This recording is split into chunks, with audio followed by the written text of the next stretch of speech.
There is a strange point in understanding people when knowledge stops making them fascinating and starts making them predictable.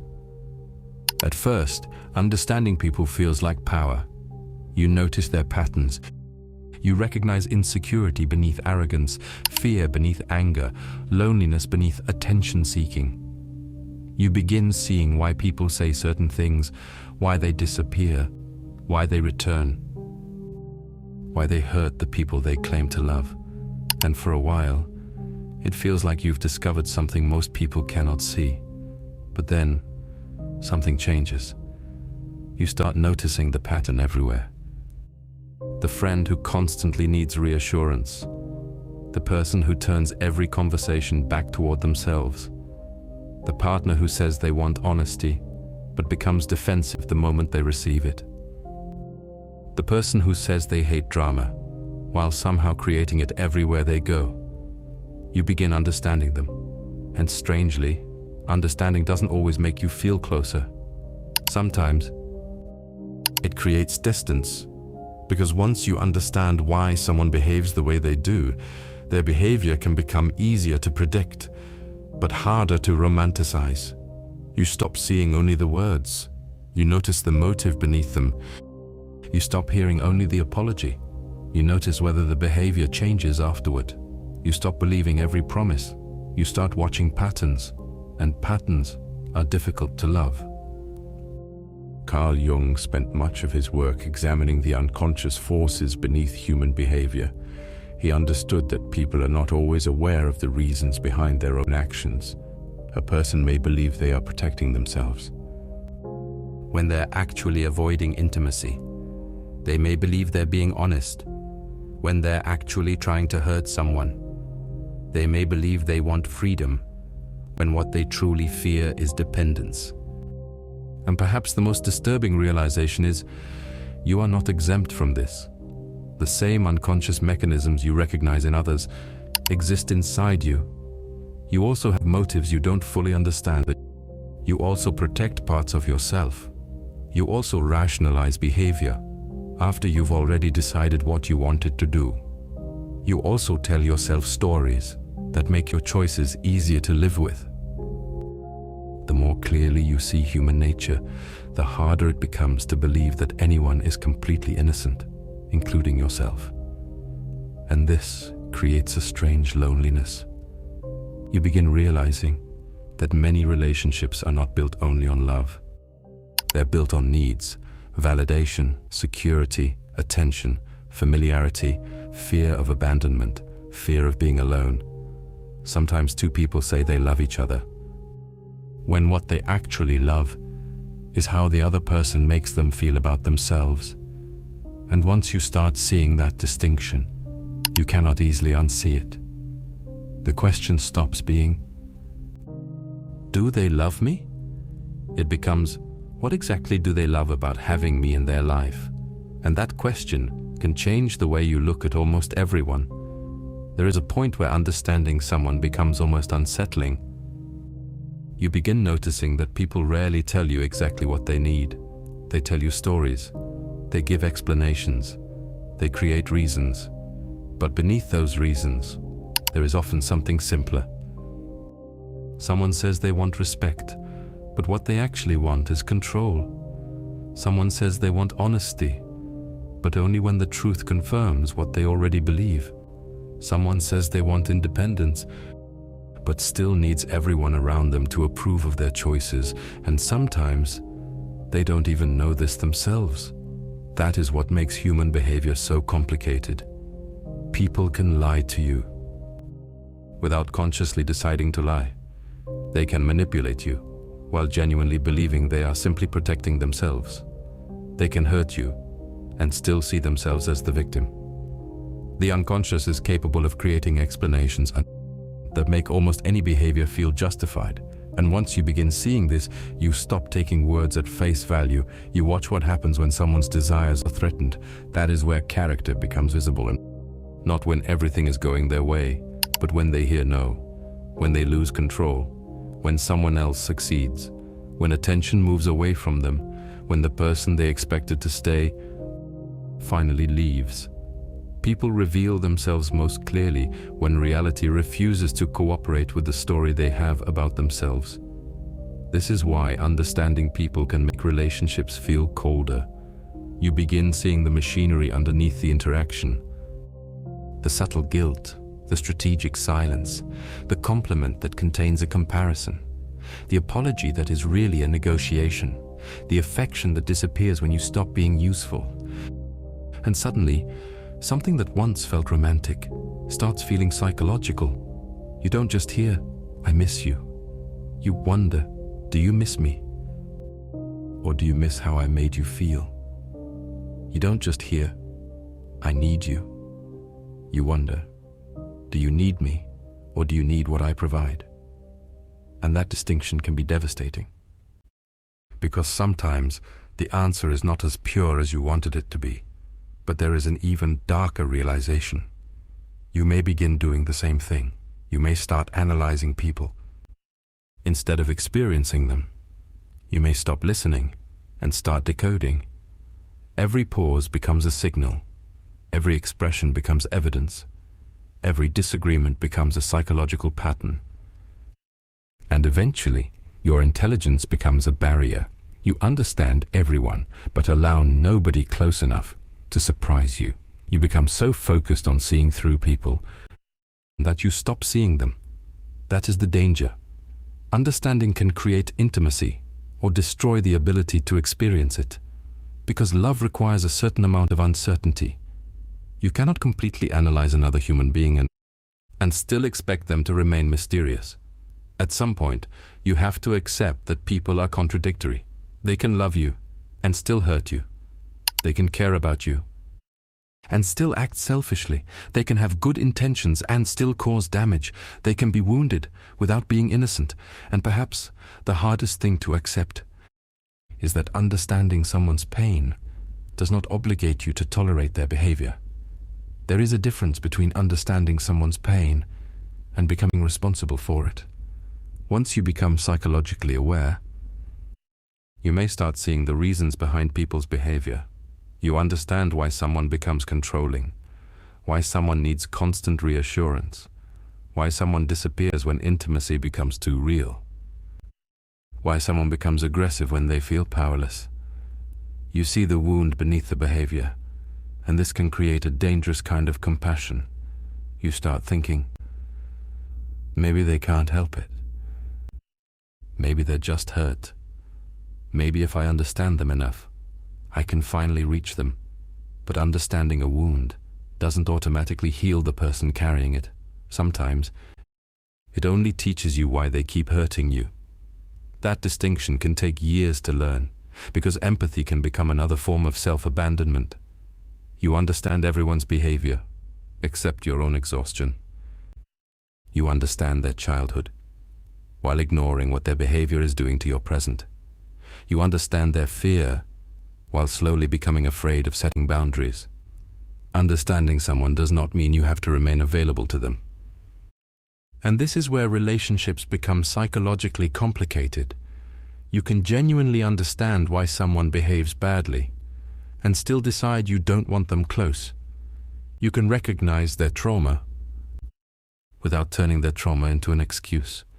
You can understand their insecurity without allowing it to become your responsibility.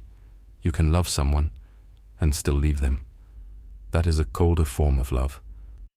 Not because it contains less feeling, but because it contains less illusion. You no longer need to make someone a villain before you give yourself permission to walk away. You don't need to hate them. You simply recognize the pattern, and patterns eventually become more important than promises. Someone apologizes. You listen. They promise to change. You wait. The same behavior returns again and again. At some point, the question is no longer, do they mean it? The question becomes, what happens every time I believe them? That is when awareness becomes painful, because you realize sometimes the person isn't confusing.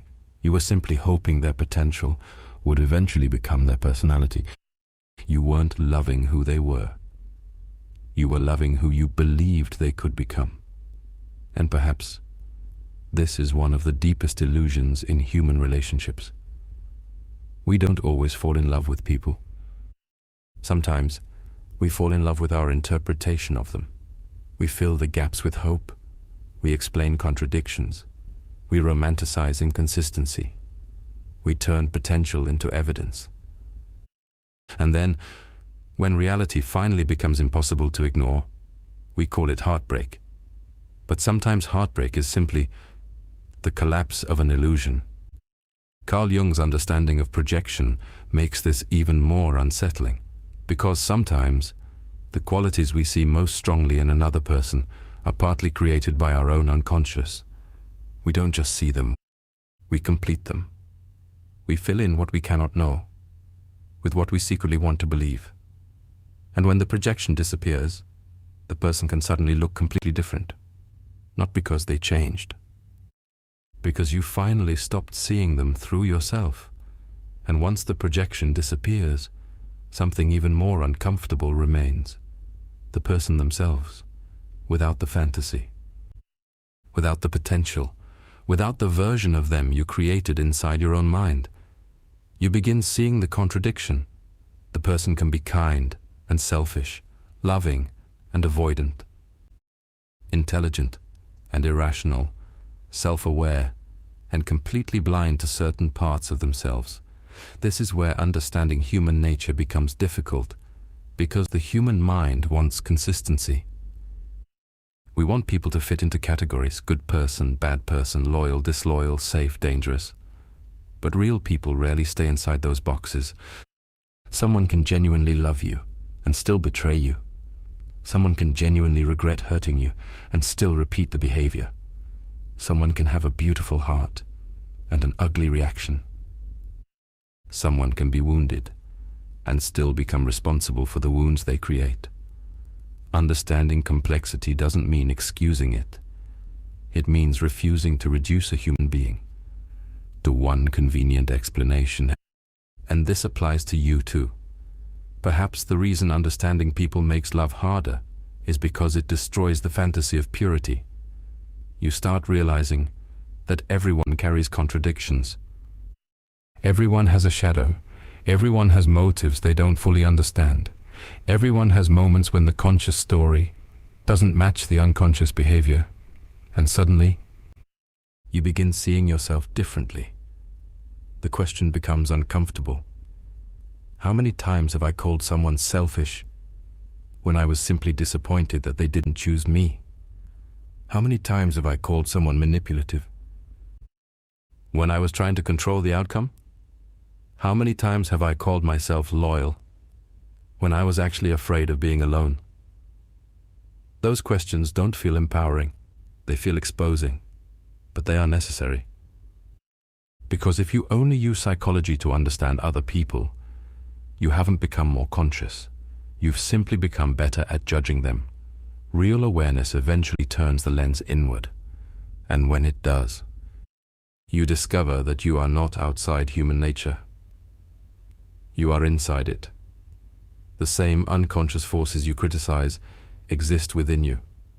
The same need for approval, the same fear of rejection, the same desire to be understood, the same tendency to protect your ego, the same ability to create a story that makes your behavior look reasonable. And perhaps that is why genuinely understanding people can make love harder. Not because you stop caring, but because you stop idealizing. You begin seeing the person and the defense mechanism, the kindness and the need beneath it, the confidence and the insecurity beneath it, the anger and the fear beneath it. You begin seeing the mask without forgetting that there is a human being underneath it. And that creates a strange kind of compassion, not the soft kind that says, everything is okay, the colder kind that says, I understand why you became this way, and I still won't allow you to destroy me. That is a much more mature form of understanding, because sometimes the most loving thing you can do for someone is stop participating in the pattern that keeps both of you unconscious. And perhaps this is where love becomes quieter, Not weaker, just less naive. You stop needing people to be perfect before you can care about them. You stop expecting them to behave exactly the way you would. But you also stop confusing understanding with permission. You can understand why someone lies and still stop trusting them. You can understand why someone becomes distant and still accept that the relationship no longer works. You can understand someone's fear of intimacy and still refuse to spend your life waiting for them to become available. Because compassion without boundaries eventually becomes self-destruction. And there is another realization, one that can make you question the way you have loved people your entire life. Sometimes, you weren't loving the person. You were loving the role they played in your psychological world. The person who made you feel needed. The person who made you feel attractive. The person who made you feel powerful. The person who made you feel safe. The person who made you feel like you finally mattered. And when that person disappears, it can feel like you lost them. But sometimes, what you actually lost was the version of yourself you experienced around them. That distinction is brutal, because it means some heartbreak isn't only about missing another person. It's about missing who you were when they were looking at you. And once you understand that, you begin asking different questions. Do I miss them? Or do I miss being wanted by them? Do I love them? Or do I love the certainty they gave me? Do I want them back? Or do I simply want the rejection to be undone? The unconscious can blur these things together, and sometimes what feels like love is wounded pride refusing to accept an ending. What feels like loyalty is fear of starting again. What feels like forgiveness is a desire to restore familiarity. And what feels like detachment can sometimes be resentment pretending to be peace. The more you understand people, the more carefully you have to examine yourself, because psychology can become a weapon against illusion.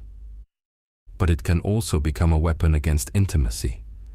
You can analyze someone so deeply that you no longer allow yourself to simply experience them. You can predict their reaction before they speak.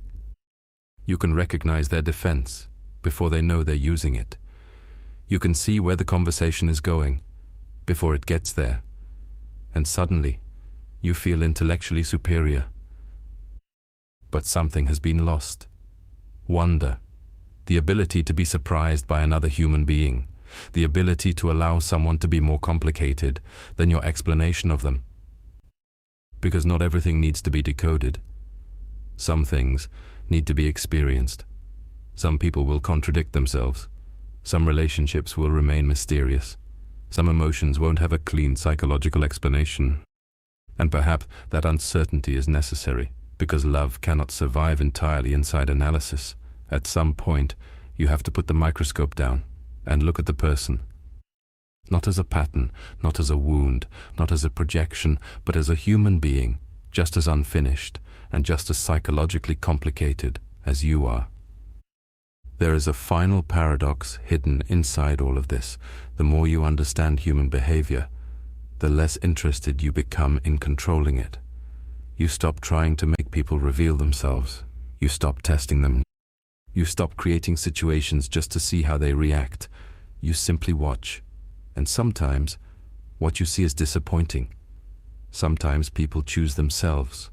Sometimes they choose fear. Sometimes they choose convenience over loyalty. Sometimes they love you, but not enough to change. And sometimes you do the same.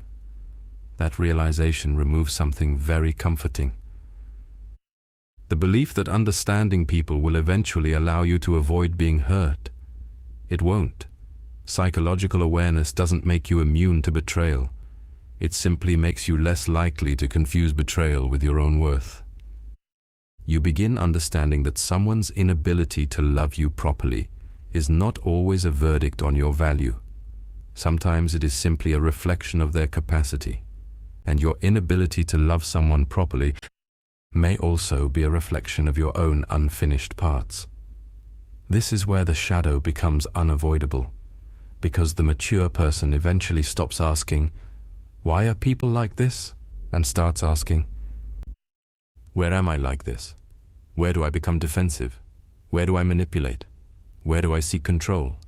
Where do I avoid vulnerability? Where do I secretly need admiration? Where do I punish people through silence? Where do I call my fear intuition?" Those questions are far more valuable than learning another 100 psychological labels, because labels can tell you what someone might be. Self-examination tells you what you actually are. And perhaps that is why the deepest understanding of human nature doesn't make you hate people. It makes hatred more complicated.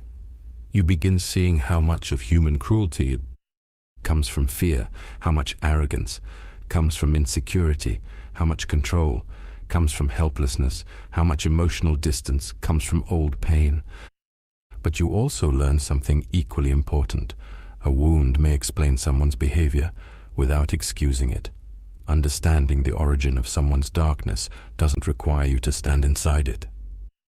You can understand someone and still walk away. You can forgive without reopening the door.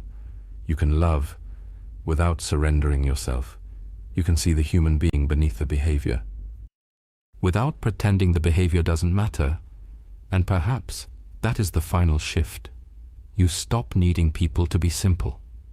You stop needing yourself to be simple. You accept that human beings are contradictions, walking around inside identities they barely understand. Some will hurt you, some will heal something in you, some will do both, and you will do the same to others, whether you intend to or not. That is the uncomfortable truth. We are all capable of being someone else's wound, while believing we were simply protecting ourselves. Maybe that's why understanding people can make love harder, because once you see the unconscious, you cannot completely return to innocence. You notice the masks, the projections, the needs, the fears, the hidden bargains. But perhaps love was never supposed to require blindness.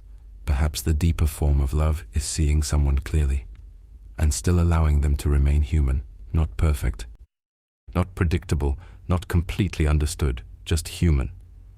And maybe the hardest person you will ever have to understand will never be someone else. It will be the person looking back at you when the explanations disappear, and there is finally nowhere left to project.